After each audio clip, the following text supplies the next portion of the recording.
কিতাবীদের মধ্যে যারা কুফরি করেছিল তারা এবং মুশরিকরা আপন মতে অবিচলিত ছিল, যে পর্যন্ত না তাদের নিকট সুস্পষ্ট প্রমাণ এলো আল্লাহর নিকট হতে এক রসূল যে আবৃত্তি করে পবিত্র গ্রন্থ, যাতে আছে সঠিক বিধান।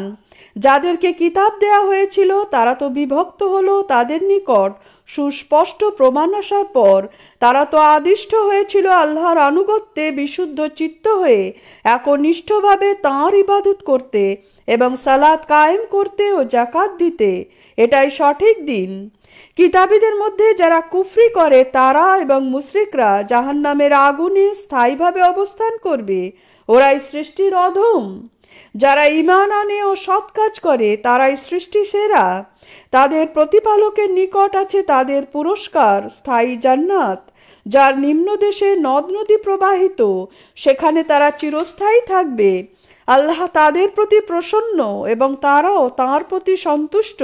যে তার প্রতিপালককে ভয় করে এ তার জন্য